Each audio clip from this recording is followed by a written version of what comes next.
हल्ली आपण कुठलंही वर्तमानपत्र उघडलं किंवा वाहिनीवरच्या बातम्या बघायला सुरुवात केली, की किमान एक तरी राज्यातून बिबट्याबद्दलची बातमी आपल्याला बघायला मिळते.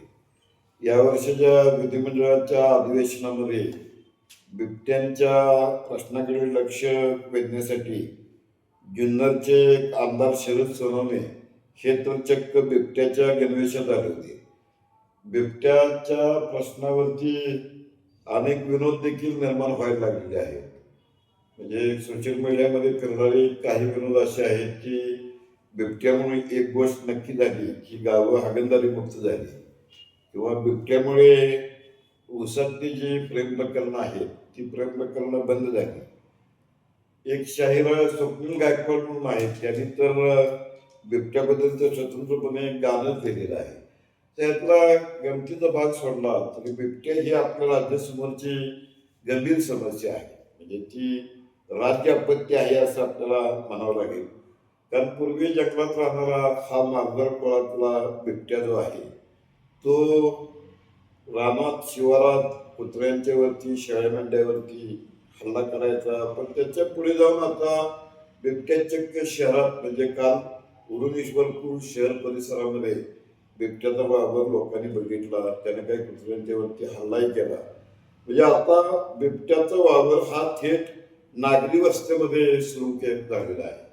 म्हणजे सांगली कोल्हापूर जिल्ह्याचा विचार केला तर 2022 पासून केदारलिंगवाडी उखळू हे शावणी तालुक्यातलं गाव आहे, शिराळा तालुक्यातलं तडवळे, चित्तूरवरून पैकी तळीचा वाडा, गिरजोडीपैकी मुळीकवाडी अशा अनेक ठिकाणी शेळ्या मेंढ्या बकरी कुत्री ह्यांना लक्ष बनवताना बिबट्यानं 250 पेक्षा जास्त हल्ले केलेले आहेत. अर्थात ही एकतर्फी नाही प्रकरण. म्हणजे अनेक ठिकाणी नागरी वस्तीच्या संपर्कात यावं लागल्यामुळे बिबट्यांचा देखील मृत्यू झालेला आहे. वाळवा तालुक्यामध्ये 19 बिबट्यांचा मृत्यू झालेला आहे. त्यापैकी काही विहिरीत पडले, काही अपघातात सापडले. बिबट्यांची जी मादी आहे ती एका वेळेला 3 पिलांना जन्म देते. त्यामुळे बिबट्यांची संख्या ही सातत्यानं वाढते आहे. एक स्पष्टीकरण असं देण्यात येतं की माणूस जंगलात गेला म्हणून बिबट्या घरात आला. पण अलीकडच्या काळामध्ये ऊस हे दीर्घकाळ रानात उभं असणारं पीक आहे आणि ऊसाची दाटी असते. त्यामुळे ह्या ऊसाची घनदाट दाटी ही बिबट्याला एक प्रकारची सुरक्षितता मिळते. आणि ज्या गतीनं बिबट्याचे बछडे सापडत आहेत त्यावरनं हे प्रयोजन देखील ह्या ऊस परिसरामध्येच होत असावं. कारण ऊस हे बिबट्यासाठी शांत आणि सावलीचं नैसर्गिक आश्रयस्थान बनलेलं आहे. प्रामुख्यानं खूर असलेले प्राणी, माकड, उंदीर, सरपटणारे प्राणी, चितळ, सांबर, भेकर यावरची बिबट्याची इरवी गुजरात जाते. तसा बिबट्या हा शांत प्राणी आहे. तो स्वतःहून शक्यतो कोणावरती आक्रमण करत नाही. पण समोर सुरू असणाऱ्या हालचाली काही आदिवासी भागातल्या लोकांचं म्हणणं असं आहे की बिबट्यापासून सावध राहण्याचे काही साधे उपाय देखील आहेत. की तुम्ही जंगल परिसरात फिरताना हातात घुंगर काठी असावी किंवा मोबाईलवरती गाणी लावलेली असावी किंवा एकमेकाशी मोठमोठ्यानं बोलत जावं.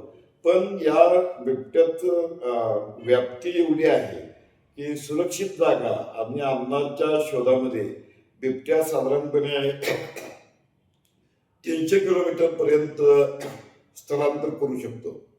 आता यावरती पण काही काही मजेशीर उपाय सुचवले जातात. त्यापैकी शासकीय स्तरावरती अलीकडल्या काळामध्ये चर्चा होणारा मुद्दा आहे तो म्हणजे जंगलात शेळ्या मेंढ्या सोडाव्यात. अर्थात हा एक कोटी काही कोटीतला हा जो प्रकल्प आहे हा तसा भ्रष्टाचाराला वाव देणारा प्रकल्प आहे.